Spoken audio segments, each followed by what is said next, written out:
Bonjour à tous, Loïc Mouret, oncologue médical à Toulouse, à l'Institut Claudius-Regaud, au sein de l'IUC, sur le site de l'Oncopole. Je suis aussi président du groupe Géricault, qui s'intéresse dans l'unicancer à la recherche clinique en oncogériatrie, dans le cadre de l'intergroupe Dialogue.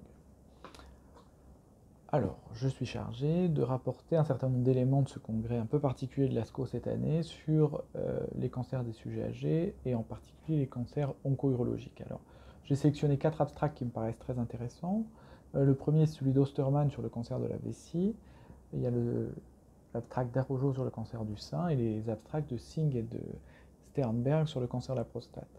Pourquoi je les ai retenus? Parce qu'ils ont un peu un point commun, c'est qu'ils évaluent l'efficacité d'un traitement chez les patients en fonction de leur âge, et on peut tirer une conclusion un peu générale.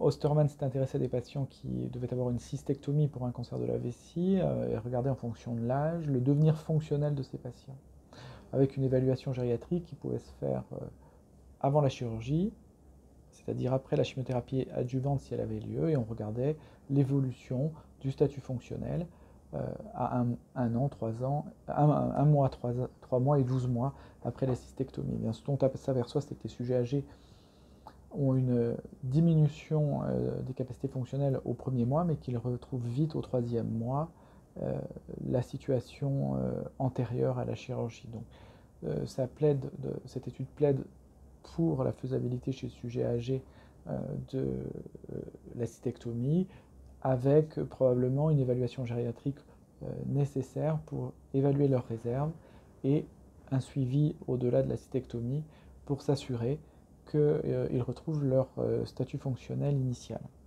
Ça, c'est la première étude. En ce qui concerne le cancer du rein, j'ai sélectionné l'étude d'Arrojo, qui est une étude qui cherche à évaluer en fonction de l'âge l'efficacité de l'immunothérapie dans le cancer du rein.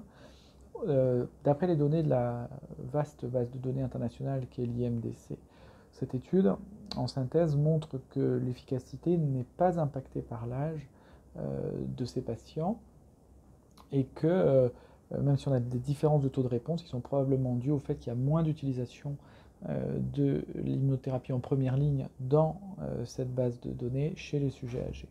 Donc, un traitement qui est possible, là encore, chez les sujets âgés.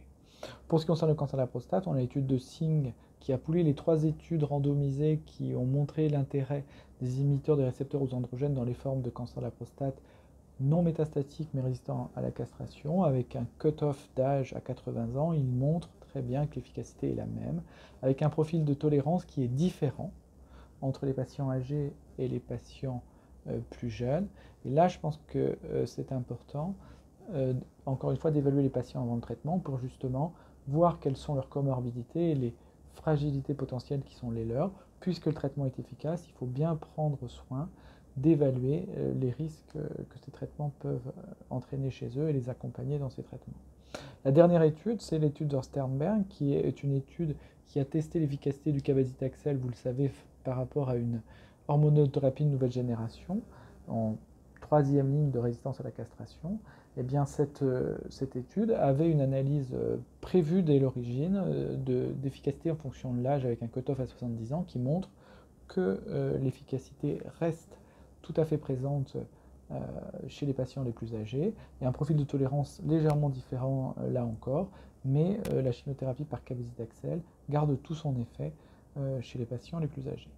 Donc ces 4 études montrent bien qu'on peut traiter les patients âgés comme les patients plus jeunes, avec la précaution de les avoir évalués et de les accompagner dans le traitement. D'ailleurs, je voulais vous signaler aussi une étude française tout à fait intéressante d'Olivier Mire, qui est une étude randomisée monocentrique qui compare chez les patients qui ont des traitements du cancer, des traitements oraux du cancer, et qui montre l'intérêt d'un accompagnement par une infirmière de coordination qui suit les patients en particulier par téléphone avec l'aide d'une application mobile.